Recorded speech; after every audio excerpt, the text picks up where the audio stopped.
Hello everyone, আসসালামু আলাইকুম। সবাই কেমন আছেন? তো দেখতে পাচ্ছেন আমরা কুষ্টিয়াতে চলে আসছি ঈদ করতে। তো ঈদ করতে এসে আমার হঠাৎ আবার পিঠা খাইতে মন চাইছে, চিতই পিঠা। তো আম্মুকে বললাম যে আম্মু আজকে ইফতারিতে পিঠা খাবো। তো আম্মু বলতেছে তোমাকে তো আসলে শীতের মধ্যে খাওয়ানোই হয়নি তেমন। তো ঠিক আছে চলো পিঠা বানাই। তো দেখতে পাচ্ছেন এখানে আমরা পিঠা বানিয়ে নিচ্ছিলাম। তো এখানে পিঠা বানাবে আম্মু, তো তাই এখানে ২টা নারিকেল কুড়ে নিল। এগুলো কিন্তু আমাদের গাছের নারিকেল। তো গাছের নারিকেল দিয়ে পিঠা খাওয়ার মজাই আলাদা। নিজেদের গাছের নারিকেল এত ভালো ছিল, নারিকেলগুলো অনেক মিষ্টি ছিল।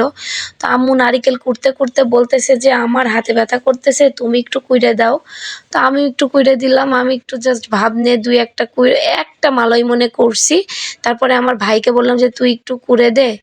আসলে এটা কুড়া অনেক কষ্ট আছে, যারা নারিকেল কুড়ে তারা জানে হাতের পুরা তালুটা লাল হয়ে ব্যথা হয়ে যায়। তো আমি বারবার বলছি যে আমার হাতে ব্যথা, আমার অ্যাক্সিডেন্টের কারণে আমরা অ্যাক্সিডেন্ট করছিলাম এক সময়, তো ওইটার জন্য আমার হাতে এখনও ব্যথা। তো যাই হোক হালকা পাতলা করে তারপরে দেখেন আমার আম্মুকে বললাম যে মাটির চুলাই করো। তো মাটির চুলায় যে আম্মু চুলাটা জ্বালিয়ে নিচ্ছে। তারপরে দেখেন এখানে চালের গুঁড়াগুলো সবই দিয়ে দেবে। যেহেতু মানুষ বেশি, আমরা সবাই আছি বাসায়, আমার বড় আম্মুরা আছে, আমরা আছি। সবাইকে আসলে পিঠা জিনিস সবাইকে দিয়ে খাওয়াটাই ভালো, তাই না? কারণ পিঠা একটা মানে আবেগ বলেন, একটা ভালোবাসার খাবার, অনেক টেস্টি খাবার। তো সবাই মিলে খাবো। তো আম্মুরে আমি বলতেছিলাম যে তুমি বেশি করে নারিকেল দাও, আমার বেশি করে নারিকেল খেতে ইচ্ছা করতেছে। তো তারপরে দেখেন আমি একটু বলে দিই, এখানে ভিজা চাউলের গুঁড়া মানে চাউলটা ভিজিয়ে আপনার আপনার কল থেকে ভাঙিয়ে নিয়ে আসে। তারপরে দেখেন ভিজা চালি গুঁড়ার মধ্যে লবণ, চালের গুঁড়া আর নারিকেল দিয়ে একটু উষ্ণ গরম, দেখেন উষ্ণ গরম না, উষ্ণ গরমের থেকে একটু বেশি গরম পানি দিয়ে দিল। দিয়ে ভালো করে ব্যাটারটাকে আপনার গুলিয়ে নেবে। দেখেন কোন থিকনেসে গুলাইতেছে আমি আপনাদেরকে সেটাও দেখিয়ে দিচ্ছি। দেখেন অল্প করে পানি অ্যাড করবে আর নাড়তে থাকবে, অনবরত নাড়তে হবে। যদি আপনি পানি না নাড়েন তাহলে কিন্তু দলা পেকে যাবে, পিঠা কিন্তু আপনার ফুলবে না এবং ভিজাইলেও সেই পিঠার মধ্যে রস ঢুকবে না। তো দেখেন থিকনেসটা কীরকম করেছে, দেখেন ডাউলের মতো থিকনেস করে নিয়েছে। তো আরও সুন্দর করে অনেকক্ষণ ধরে গুলিয়েছিল। এর মধ্যে দেখেন আমার আব্বু আবার আলুর দম নিয়ে আসছে যে খাও। তো আমরা বললাম যে আচ্ছা ঠিক আছে রাখো, ইফতারের পরে খাবো। তারপরে দেখেন এখানে এই যে পিঠা দিয়ে দিল। ফার্স্ট পিঠা বিসমিল্লাহ বলে দিয়ে দিল, জানি না কেমন হবে। আমি তো আর ওয়েট করতে পারতেছিলাম না, যেহেতু ইফতারির সময়ও হয়ে গিয়েছে। তো আমরা গরম পিঠা আর আপনার খেজুরের গুড় দিয়ে খাবো, সাথে তো ইফতারি থাকবেই ভাজা পোড়া।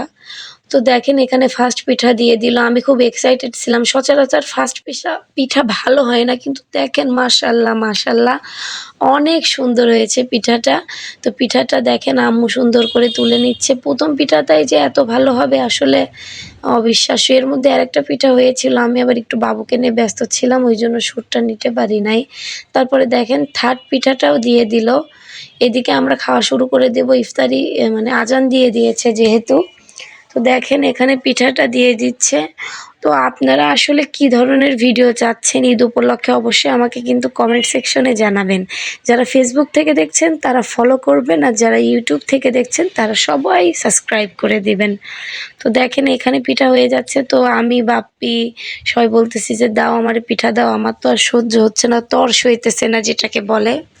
তো তারপরে দেখেন আম্মু আবার আরও পিঠা দিয়ে দিল। পিঠা সে অনবরত বানাইতেই আছে, কিন্তু সে কিন্তু এখন পর্যন্ত একটা পিঠাও খায়নি। আসলে যে বানায় সে আসলে লাস্টেই পায়। তো দেখেন এখানে আমার বাবা বলতেছে যে দাও আমারেও দাও, আমি একটু খাই। তো আমি আমার আব্বুরে বলতেছি যে দাও তোমার একটু ভিডিও করে আমাদের ভিউয়ার্সদের সঙ্গে শেয়ার করি। তো আমার আব্বু বলছে না না না আমার ভিডিও করিস না। সে আসলে লজ্জা পাইতেছে, তেমন কিছুই না। তো পিঠা খাই বলতেছে যে না অনেক সুন্দর পিঠা বানাইছো তুমি লিপি। তো যাই হোক, তো এরপরে দেখেন খেজুরের গুড় দিয়ে খেতে যে এত মজা পিঠা, আপনারা না খেলে কিন্তু বুঝবেন না যে এত মজা। তো তারপরে দেখেন রাত্রে তো আমরা ভিজানো পিঠাও খাবো, ওই জন্য আপনারা বলতে পারেন যে দুধ কোথায়, আসলে এখানে পানি, গুড়, গরম মশলা, এলাচ দিয়ে পানি ফুটিয়ে নিয়েছে গুড়টা। এখন এই পিঠা দিয়ে দেন যখন আপনার গুড়টা হালকা ঠান্ডা হয়ে যাবে তখন আমরা উষ্ণ গরম দুধ দিয়ে দেব। আগে যদি আপনারা দুধ মিলিয়ে ফেলেন, অনেক সময় কি হয় দুধটা ফেটে পিঠাটা নষ্ট হয়ে যায়, ওই জন্য আমরা দুধটা লাস্টে দিব। তো এর মধ্যে আবার বলতেছি যে পিঠা দাও, আমার তো ক্ষুধা লেগে গিয়েছে আরও পিঠা দেখে। তোমার আম্মু পিঠা বানাইতেই আছে, রসে দিতে আছে, আবার আমরা শুকনা পিঠা খাচ্ছি।